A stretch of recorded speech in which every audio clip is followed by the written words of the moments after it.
Proud pa talaga siya. Proud pa talaga siya na ipagkalandakan, nagpa-press con pa siya. Proud pa siya talaga na sabihin at ipaalam sa atin na ang pinagkakaabalahan niya ay ang pagsasaliksik, makakuha ng impormasyon kung ano ang ginagawa ng gobyerno para mapatalsik si Lupin, si Inday Lustay. Proud pa talaga siya kung ano yung pinagkakaabalahan niya. No? Habang tayo, buwan-buwan sumasahod itong senator na ito.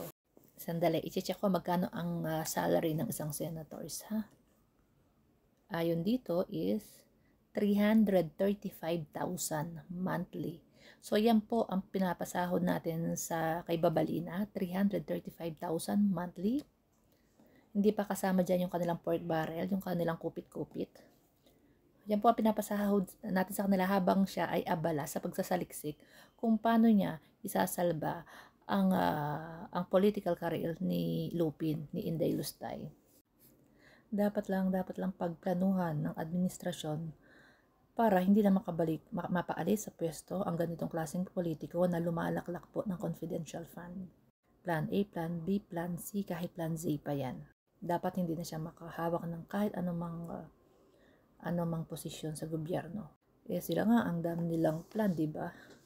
Plan A, bangag, hindi nagtagumpay. Kasi masama ang nila adhikain nila No, at nagbayad ng mga vloggers, milyon-milyon, nagparali-rally pa. May nangyari ba? Wala.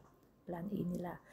Plan B, patalsikin si Romualdez sa house para mahawakan nila ang house at doon uumpisa ng impeachment. PBBM nagtagumpay ba? Hindi rin. Plan C, galitin ng mga tao,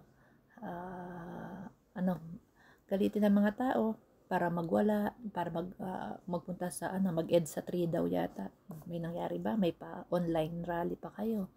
May online people power pa kayo. Ano ba? Plan D. Ano ba? Ang dami kasi plan niya. So, ano ang ginawa niya para hindi naman siya ma-impeach? Hinawakan sa leeg lahat ng mga senators. Ay, meron pa pala yan para hindi siya ma-impeach. Yung unang-una, yung wag mag-attend ang mga employees niya. Yun ang plan A pala. Wag mag-attend ang mga employees niya para hindi siya ma-impeach. Hindi siya ma-booking. And normal na po yan. Yan may mga plan na yan. Kahit po sa negosyo, kahit sa kumpanya. May mga plan A, plan B, plan C. Kung paano mapapaunlad pa ang serbisyo sa company naman. Kung paano pa mapapaganda po yung mas marami pang mas mapapataas pa po yung sales, di ba, na merong plan A, plan B, customer service, kung ano pa ang kailangan na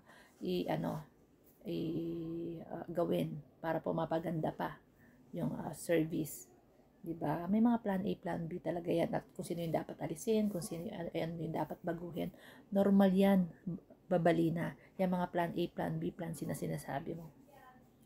Leche ka, galit na galit ka sa mga Marcoses, palibasan di ka Marcos.